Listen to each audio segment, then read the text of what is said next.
Hello viewers, நான் உங்கள் கௌசி. நீங்கள் பார்த்துட்ருக்கிறது அக்னி சிறகு.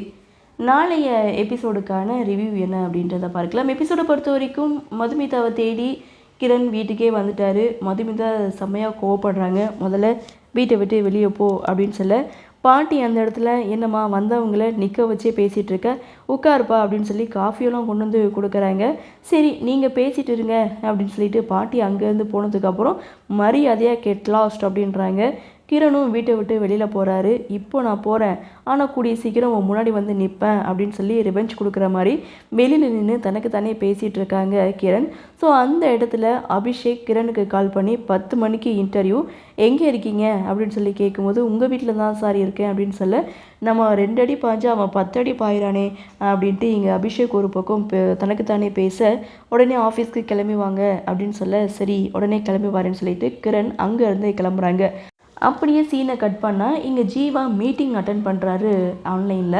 ஸோ அப்போ மாயா என்ட்ரி கொடுக்குறாங்க. மாயா ஜீவா கிட்டே வந்து, என்ன பண்ணிகிட்டு இருக்க, எனக்கு ஒரு கிஸ் கொடுன்னு சொல்லி கேட்குறாங்க.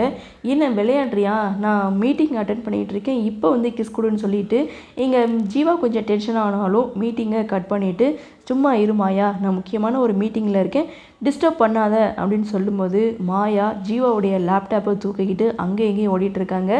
ஜீவா ஒரு பக்கம் மாயாவை துரத்துறாங்க. ஸோ அந்த இடத்துல ஜீவா மாயாவுக்கு கன்னத்தில் ஒரு கிஸ் கொடுக்குறாங்க. அந்த இடத்துல இன்னொரு விஷயத்தை பற்றி நான் உங்ககிட்ட பேசணும் அப்படின்னு சொல்ல, என்ன ஏதுன்னு ஜீவா வந்து விசாரிக்கிறாங்க. நாம் குழந்தை பெற்றுக்கலாமா அப்படின்னு சொல்லி மாயா ஜீவா கிட்டே கேட்க, ஜீவா கொஞ்சம் டென்ஷன் ஆகுறாங்க.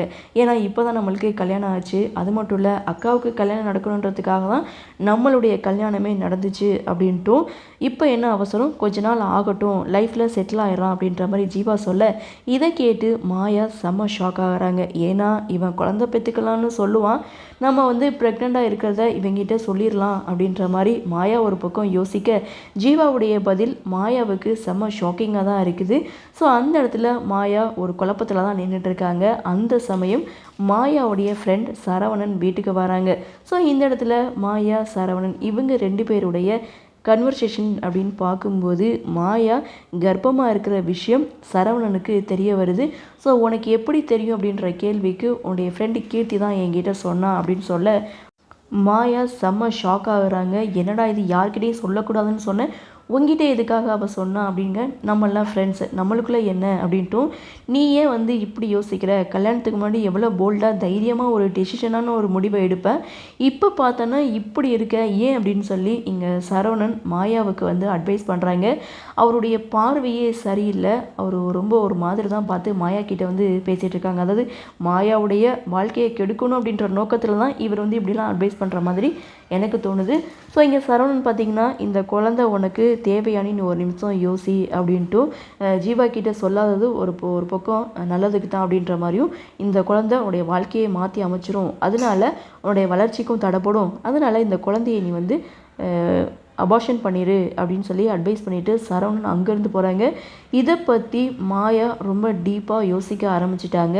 ஜீவா ஒரு பக்கம் இப்போதைக்கு குழந்தை வேணான்னு சொல்லிட்டாரு. இங்கே மாயா இப்படி ஒரு முடிவு, சரவணன் வேற இவ்வளோ ஒரு ஐடியாவை கொடுத்துட்டு போயிருக்காங்க. அடுத்து மாயா என்ன பண்ணுவாங்க அப்படின்ற ஒரு எதிர்பார்ப்பை இந்த சீன் வந்து கொடுத்துருக்கு. அடுத்த சீனை பொறுத்த வரைக்கும் அபிஷேக் ஆஃபீஸில் என்ட்ரி கொடுத்தாச்சு. அடுத்து கிரண் என்ட்ரி. கிரண் ஆஃபீஸ்க்கு வர்றாங்க. ஸோ அவருடைய சர்டிஃபிகேட்லாம் வந்து கொடுக்குறாங்க.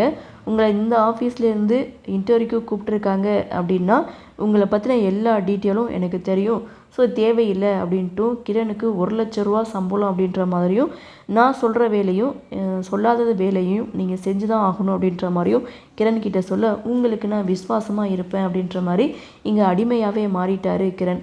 அப்படியே சீனை கட் பண்ணால் இங்கே கௌதமுக்காக நான்வெஜ் தடபுடலாம் சமைச்சிட்ருக்காங்க நம்ம மதுமிதா. அதை பார்த்து பாட்டி ரொம்பவே சந்தோஷப்படுறாங்க. ஸோ நான்வெஜ் எனக்கு சாப்பிட பிடிக்கலனாலும் வீட்டுக்காரருக்கு பிடிச்சிருக்கு, அதனால தான் நான் சமைக்கிறேன் அப்படின்ற மாதிரி பாட்டி மதுமிதா இவங்க 2 பேருடைய கன்வர்சேஷன் இந்த இடத்துல இருக்குது. ஸோ இன்னொரு பக்கம் கிரணா ஆஃபீஸில் அபிஷேக் வந்து சேர்த்துட்டாரு.